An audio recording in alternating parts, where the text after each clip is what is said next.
마가복음 5장. 그들은 바다 건너편 거라사 사람들의 지방에 이르렀다.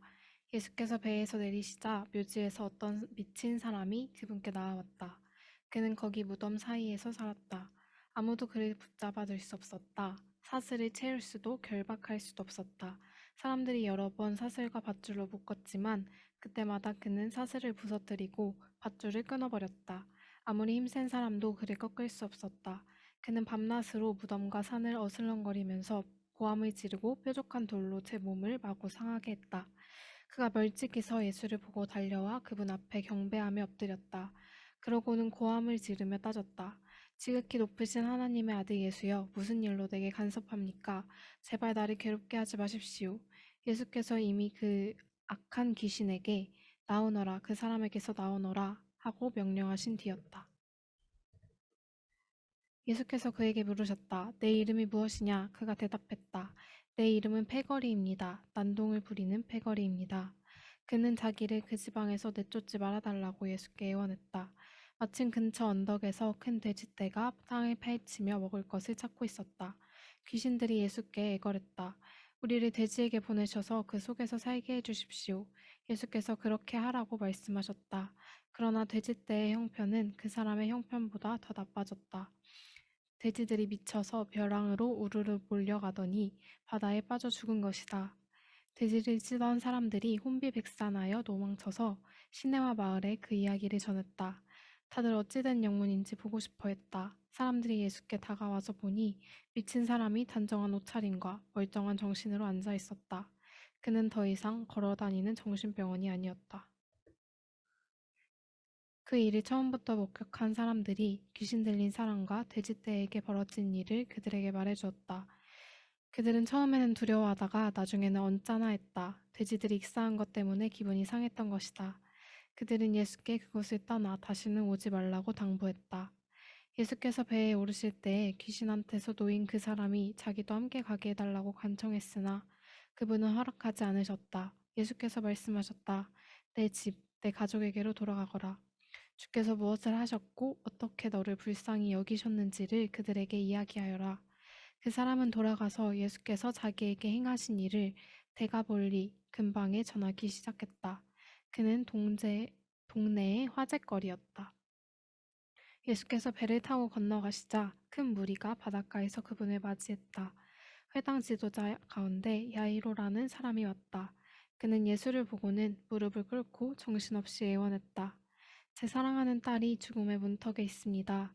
병이 나아서 살 수 있도록 오셔서 손을 얹어 주십시오.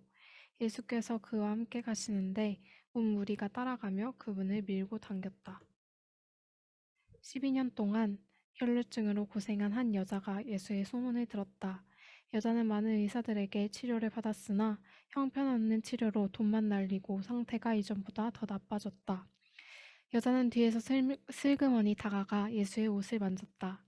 이분의 옷에 손가락 하나만 대어도 내가 낫겠다고 생각한 것이다. 여자가 손을 대는 순간에 흐르던 피가 멈추었다. 여자는 변화를 느낄 수 있었고 자신의 병이 깨끗이 나은 것을 알았다. 그 순간 예수께서 자기에게서 기운이 나간 것을 아시고 우리에게 돌아서서 물으셨다. 누가 내 옷에 손을 대었느냐? 제자들이 말했다. 무슨 말씀이신지요? 우리가 이렇게 밀고 당기는데 누가 내게 손을 대었느냐고 물으시다니요. 손을 댄 사람이 수십 명은 될 것입니다. 그러자 예수께서는 누가 그렇게 했는지를 보려고 계속 둘러보며 물으셨다. 자기가 한 일을 알고 있던 여자는 두려워 떨며 앞으로 나아갔다. 여자는 그분 앞에 무릎을 꿇고 자초지종을 이야기했다. 예수께서 여자에게 말씀하셨다. 딸아, 너는 믿음의 모험을 했고 이제 온전해졌다. 잘 살아라. 병이 나았으니 복되게 살아라. 예수께서 아직 말씀하시는 중에 회당장의 집에서 사람들이 와서 회당장에게 말했다. 따님이 죽었습니다. 선생님을 더 괴롭게 해드릴 일이 있겠습니까? 예수께서 그들이 하는 말을 들으시고 그 회당장에게 말씀하셨다. 그들의 말을 듣지 말고 나만 신뢰하여라.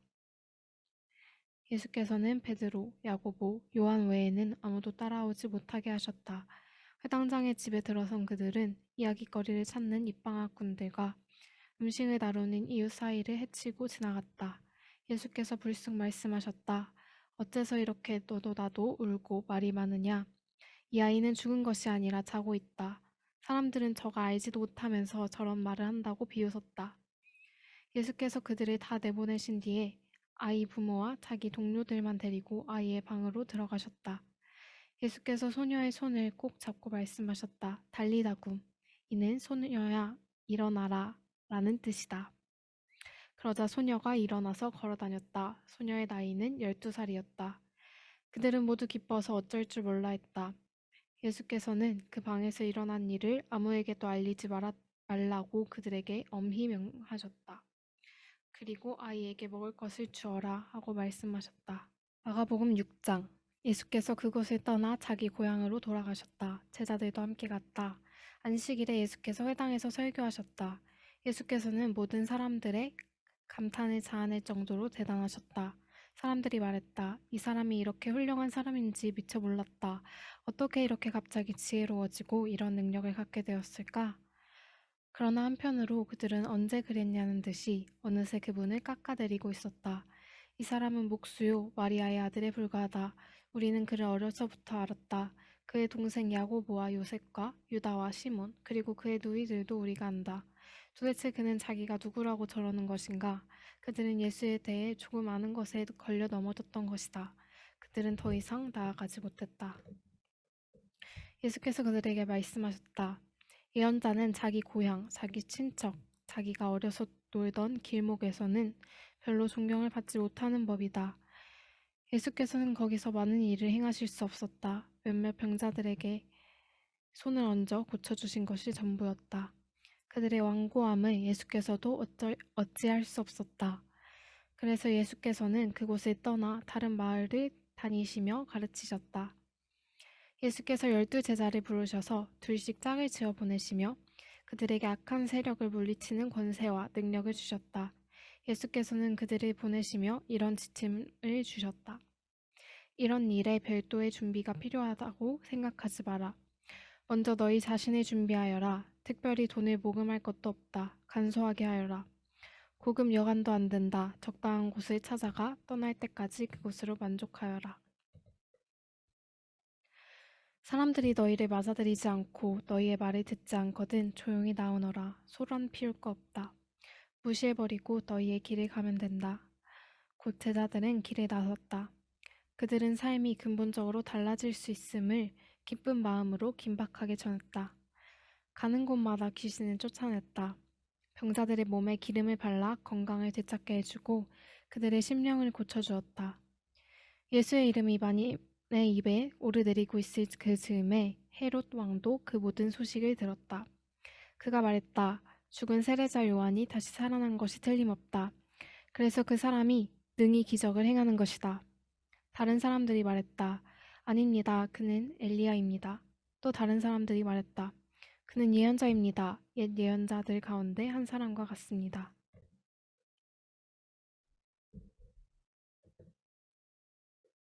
그러나 헤롯은 굽히지 않았다. 틀림없이 요한이다. 내가 그의 목을 베었는데 이제 그가 다시 살아난 것이다. 헤롯은 자기 동생 빌립의 아내였던 헤로디아의 잔소리에 못 이겨 요한의 체포를 명하고 그에게 사슬을 채워 감옥에 가두었던 자다. 요한은 헤롯과 헤로디아의 관계가 불륜이라고 말해 헤롯을 자극했다. 헤로디아는 증오에 사무쳐서 요한을 죽이고 싶었으나 헤롯이 요한을 두려워하여 감히 그렇게 하지 못했다. 요한이 거룩한 사람이라고 굳게 믿고 있었던 헤롯은 그를 특별히 대우했다. 헤롯은 요한의 말을 들을 때마다 양심의 가책을 받아 괴로워하면서도 그를 멀리할 수 없었다. 요한에게는 헤롯을 계속 잡아끄는 어떤 힘이 있었다. 그러나 끝내 불길한 날이 왔다. 헤롯이 갈릴리의 모든 고관과 귀족들을 초대해 생일 잔치를 벌인 날이었다. 헤로디아의 딸이 연회장에 들어와서 손님들을 위해 춤을 추었다. 헤롯과 손님들은 관탐했다. 왕이 소녀에게 말했다. 내게 무엇이든 청하거라. 내가 원하는 것이면 무엇이든 주마. 그는 흥분하여 계속했다. 맹세하는데 내가 말만 하면 내 나라와 너와 반반씩이라도 나누겠다. 그 딸은 어머니에게 돌아가서 말했다. 무엇을 청할까요? 세례자 요한의 머리를 달라고 하거라. 딸은 급히 왕에게 달려가서 말했다. 지금 당장 세례자 요한의 머리를 쟁반에 담아 주십시오.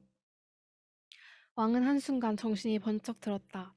그러나 그는 손님들에게 체면을 잃고 싶지 않아서 잠자코 소녀의 소원을 들어주었다. 왕은 사형 집행관을 감옥으로 보내 요한의 머리를 가져오라고 명했다. 그가 가서 요한의 머리를 베어 쟁반에 담아와서 소녀에게 주었고 소녀는 그것을 다시 자기 어머니에게 주었다. 요한의 제자들이 이를 듣고 와서 그 시신을 거두어다 무덤에 안장했다. 사도들이 다시 예수께 모여서 그동안 자기들이 행하고 가르친 일을 모두 보고했다. 예수께서 말씀하셨다. 따로 어디 가서 잠깐 쉬도록 하자. 그만큼 오가는 사람들의 발길이 끊이지 않았고 그들은 먹을 겨리, 음식 먹을 겨를조차 없었다. 그래서 그들은 배를 타고 따로 한적한 곳으로 떠났다. 그들이 가는 것을 본 사람이 있어서 금세 소문이 퍼졌다. 인근 마을에서 사람들이 도보로 달려와서 그들보다 먼저 그곳에 도착했다. 예수께서 도착해 큰 무리를 보셨다. 목자 없는 양 같은 그들을 보시니 그분 마음이 찢어지는 것 같았다. 예수께서는 곧바로 그들을 가르치기 시작하셨다. 어느새 저녁이 되었다. 시간이 많이 흘렀다고 생각한 제자들이 말씀 사이에 끼어들었다. 여기는 허허 벌판이고 시간도 많이 늦었습니다. 이제 기도하시고 사람들을 보내어 저녁이라도 먹게 해야 하겠습니다. 예수께서 말씀하셨다. 너희가 이들의 저녁을 마련하거라. 그들이 대답했다. 진심이십니까? 가서 이들의 저녁거리에 큰 돈을 쓰라는 말씀이신지요? 그러나 그분의 말씀은 진심이었다. 너희에게 빵이 몇 개나 있는지 알아보거라. 오래 걸릴 것도 없었다. 5개입니다. 그들이 말했다. 그리고 물고기가 2마리 있습니다. 예수께서 그들 모두를 50명, 100명씩 무리지어 앉게 하셨다. 그 모습이 마치 푸른 초장에 펼쳐진 들꽃으로 엮은 조각보 이불 같았다. 예수께서 빵 5개와 물고기 2마리를 손에 들고 고개를 들어 하늘을 우러러 감사 기도를 드리시고 축복하신 다음 빵을 떼어 제자들에게 주셨고 제자들은 그것을 다시 사람들에게 나누어 주었다. 예수께서는 물고기를 가지고 똑같이 하셨다. 사람들 모두가 배불리 먹었다. 제자들이 남은 것을 거두니 12바구니나 되었다. 저녁을 먹은 사람들이 5,000명이 넘었다. 식사가 끝나자 예수께서 제자들을 재촉하여 배를 타고 먼저 건너편 벳세다로 가게 하시고 그동안의 무리를 돌려보내셨다. 사람들을 보내신 뒤에 예수께서는 산에 올라가 기도하셨다. 밤늦게 배는 이미 바다 멀리까지 나갔는데 예수께서는 아직 무태 혼자 계셨다. 맞바람을 맞아 노를 젓느라 고생하는 제자들의 모습이 보였다. 새벽 4시쯤에 예수께서 바다 위를 걸어 그들 쪽으로 가셨다. 예수께서 바로 그들 옆을 지나가려 하셨다. 그러나 제자들은 바다 위를 걸어오시는 예수를 보고서 유령인 줄 알고 무서워 꼼짝도 못한 채 비명을 질렀다. 예수께서 얼른 그들을 안심시키셨다. 안심하여라, 나다. 두려워 말라. 예수께서 배에 오르자마자 바람이 가라앉았다.